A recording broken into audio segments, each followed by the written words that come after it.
Semoga amal ibadah kita ini senantiasa dilimpahkan rahmat dan ridhonya. Al-Fatihah.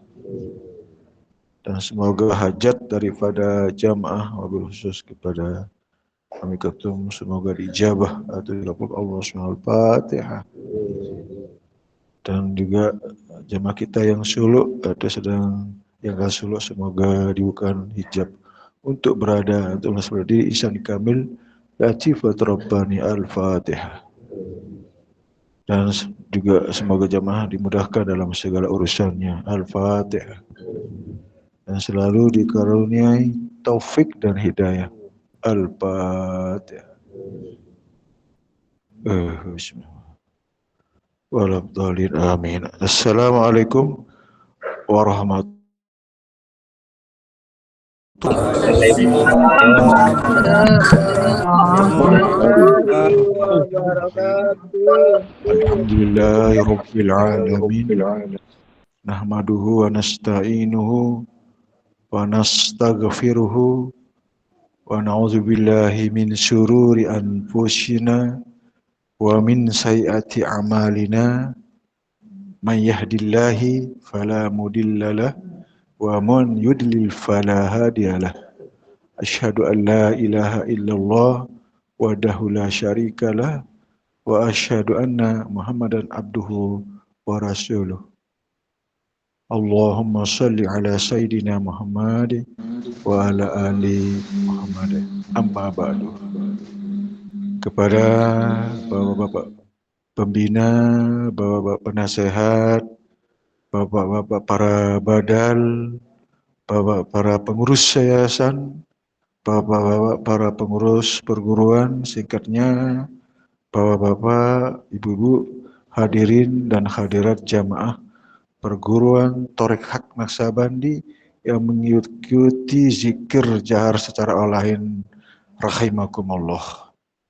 Puji syukur kita panjatkan kehadirat Allah Subhanahu wa taala atas limpahan rahmat, taufik, hidayah, inayah serta izinnya pada kesempatan malam hari ini kita dapat berkumpul, bermuajah, kita dapat melaksanakan rutinitas dan kewajiban kita di majelis zikir perguruan Thoriq Haq Naksabandi dalam keadaan sehat alfiah. Semoga amal ibadah kita ini mendapatkan limpahan rahmat dari ridhonya. Amin, amin ya rabbal alamin. Kemudian kita tidak lupa menyampaikan salawat dan salam kepada junjungan alam, junjungan Nabi besar Muhammad sallallahu alaihi wasallam. Allahumma shalli ala Sayyidina Muhammad wa ala ali Sayyidina Muhammad. Atas bimbingannya, petunjuknya, syafaatnya juga lah yang kita harapkan. Moga-moga kita dapat mengikuti, mentaatinya secara zahir dan batin. Amin, amin ya rabbal alamin. Alhamdulillah wa syukurillah wa nikmat Allah.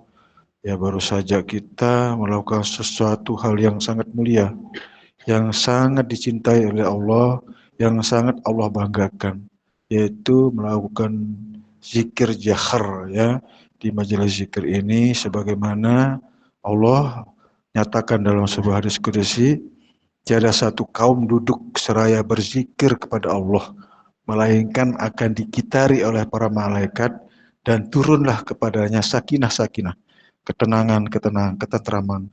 Wa zakarallahu fiman indahu, dan Allah menyukainya dan menyebutnya, membanggakannya terhadap orang-orang yang berzikir, yang mengadakan halqa-halqa zikir. Dan itulah sebuah kebanggaannya Allah ya terhadap hamba yang selalu berzikir.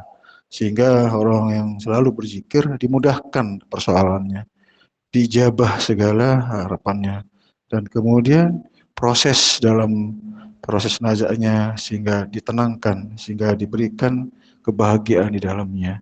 Luar biasa sebenarnya, padilah-padilahnya, kemanfaatannya sangat-sangat luar biasa.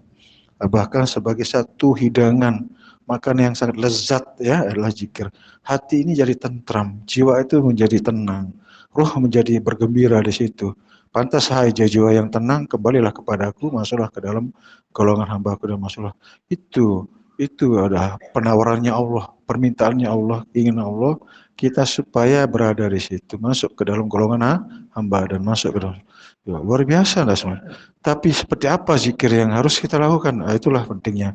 Itu adalah zikir yang ditunjukkan. Bukan zikir kita yang kita buat, yang kita ingin, yang kita maunya kita enggak. Itu ada bimbingan khusus tentang zikir sendiri. Itu yang Allah letakkan di dalam hati hamba. Itu tidak semua tahu. Tidak semua orang paham di situ. Tidak orang dapat mengilmukan dan mengamalkan. Itu sebenarnya itu yang dikenal dengan zikir sir, ya, zikir rahasia, zikir di balik yang kita ucapkan, yang kita lafazkan. Itu ada sesuatu yang Allah letakkan. Itu yang hidup, yang itu yang ada, itu yang tidak pernah terhenti. Walaupun saat itu daim sifatnya. Ya, makanya dikatakan puji kadim bagi kadim. Memang kadim dia. Ya, dia pernah berhenti, tidak pernah dia terlalaikan di situ. Bayangkan enggak, luar biasa. Dan itulah yang kita lalaikan sebenarnya. Cuma kita tinggal ikuti saja apa yang ada di situ. Dan itulah yang akan kita temui. Dan itu yang harus kita ikuti di situ ya. Jangan sampai lalaikan. Jangan terlupakan. Jangan tergantikan dengan hal yang lain sebenarnya. Tapi kemudian ada hal-hal yang di luar ini. Maka ketika melakukan amalan syariat, mengamal amal zahir, kemudian kita lupakan yang di dalam, maka putuslah dia. Kita tidak dapat pahala rohaninya ya, pahala syariatnya saja, amalan syariatnya itu. Kita akan kerugian di situ. Karena kesempurnaan ibadah itu ada ketika diikutkan yang di dalam itu, di dalam menjalankan syariatnya kan itu sebenarnya. Haji itu ada zahirnya, ada batin. Ibarat kita punya jasad ini kalau tidak ada ruh tidak berguna ya. Awak tak berguna, malah kita tidak berani dekati, tidak mau kita dekati kan karena aja hidup kita makanya orang dekati. Begitulah sungguhnya. Makanya ketika kita di dalam hidup ini tidak menemui zikir, apalagi kita tidak onkan zikir itu, maka sama artinya kita sudah mati sebelum mati ya. Sudah menemui diri kita nanti dalam situasi yang gelap. Menemui diri kita dalam keadaan yang tidak ada hidup di situ. Tidak ada energi, tidak ada cahaya, nurnya nggak ada. Gimana kita memperoleh satu kebahagiaan? Ibarat kita ada di rumah saja, tempat yang rumah yang besar, yang rumah yang mewah, kemudian lampu nggak ada, pencahayaannya nggak ada, kita nggak nyaman di situ. Sempit rasanya walaupun itu luas. Bayangkan enggak, apalagi berada di tempat yang sempit, yang luas saja sudah sempit ya, apalagi yang sempit. Begitu juga sebaliknya ketika kita menemui hal-hal yang terang benderang, yang tidak ada bandingannya. Disitulah Allah sungguhnya kita memperhatikan di situ, bukan memperhatikan yang lain. Makanya ketika kita mulai, hendaklah mulai dengan dia, bukan kita mulai dengan lapas-lapas, baca-baca dan sebagainya. Tapi kenapa kita tidak mendahului itu, malah mendahulukan yang lain? Berarti kita tidak memperoleh tertib namanya, tidak memperoleh namanya satu kemewahan ya, tidak mendapatkan satu kebahagiaan di situ. Karena kebahagiaan ada di situ sesungguhnya, bukan di yang di luarnya kan gitu. Kita masuk ke wilayahnya, bahasa coba masuk situ. Maka itulah pentingnya kita ada sir, ada suluk di situ supaya merasakan wilayah yang luas tanpa batas itu ya. Nah, di situ yang membuat kita bahagia, senang. Maka walaupun berjam-jam misalnya sudah masuk ke wilayah itu tidak terasa. Nah, itu. Tapi kalau masih ada di alam sadar kita, disitulah kayaknya berat, terasa agak sulit, ada tidak nyaman dan sebagainya. Nah, itu. Namun demikian kita harus belajar, harus kita berani, harus kita berjuang di situ. Sebagaimana Allah nyampe ke wajah hadupina lanah tadiyalahum subulana. Kita diminta oleh Allah bersungguh-sungguh di situ, berjuang supaya dia menemuinya di situ ya. Dalam kesungguhan itulah kita akan diberikan. Dalam kesungguhan itu loh Allah bukakan ruang itu ya, wilayah itu sehingga asik di situ ya. Sehingga jadi nyaman teman.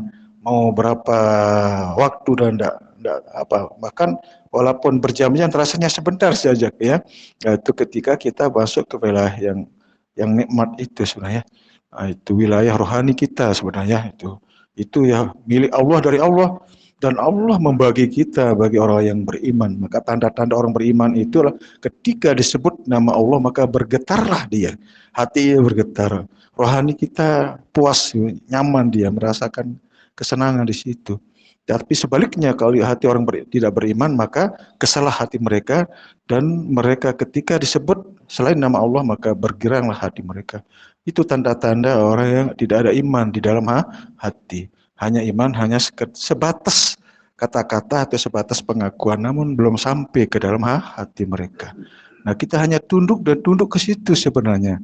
Rasakan ya, perhatikan itu yang sesungguhnya yang menjadi mulia, menjadi lebih baik daripada 70 tahun ibadah. Ya, tafakkaru sa'atan abdalu min saba'ina sana. Itu sebagai pernyataan Nabi sampai 70 tahun, ada yang mengatakan 60 tahun, ada yang mengatakan sampai 1000 tahun keutamaannya, fadilah dari bermusyahadah gitu. Bahkan artinya memandangnya itu adalah melebihi daripada kita bersedekah dengan 100 onta, bahkan 1000 onta yang kita pergunakan di medan perang. Bayangkan enggak memandangnya di situ. Itu wilayah rohani ini yang luar biasa. Itulah yang membuat mencukupi kehidupan kita nanti di akhirat. Bukan pahala-pahala hitungan kita hanya hitungan di luar-luar ini sedikit sekali. Artinya kalau boleh kita katakan hanya sekedar kebutuhan saat aja ya. Sama artinya kita hanya ya beribadah hanya menjalankan kewajibannya saja, hanya menutupi kewajiban itu artinya menjalankan kewajibannya, sama artinya kita menjalankan apa istilahnya menutupi kewajiban kita sehari-hari. Makanya kenapa orang-orang mendapat satu tempat, satu satu derajat yang baik di sisi Allah karena mereka ada spektakuler yang dia lakukan. Ada hal-hal yang melebihi daripada kewajibannya. Nah, sehingga sampai-sampai ditanya kepada para wali Allah, para aulia Allah itu tentang bagaimana sampean itu bisa menduduki wilayah itu memiliki derajat yang begitu tinggi, yang begitu mulia di sisi Allah. Karena mereka banyak melakukan perkara-perkara yang nawafil, artinya di luar yang wajib ya. Itulah termasuklah bagian yang zikir ini sungguhnya kan. Tetapi bagi orang hakikat adalah bukan sekedar kewajiban, melainkan adalah kebutuhan ya. Itu zikir ini kebutuhan sebenarnya. Makanya kalau kita tidak zikir, rohani gelisah, hati kita tidak nyaman dia, tidak tenang dia. Itulah Allah memberi satu perbandingan ya, rasa yang beda. Begitu kita masuk ke wilayah zikir, tenang, adem, enak, nikmat hidup itu hanya di situ sebenarnya. Bukan diukur dengan banyaknya perkara apa yang dimiliki di dunia ini. Terus juga semuanya kita tinggalkan. Karena ini adalah fasilitas, luar ini fasilitas. Maka pergunakan fasilitas kepada hal yang bermanfaat untuk rohani kita. Itulah yang dimaksudkan tolong menolong. Roh menolong jasad, jasad menolong roh. Ta'awanu alal birri wa taqwa wa la ta'awanu alal ismi wal udwan.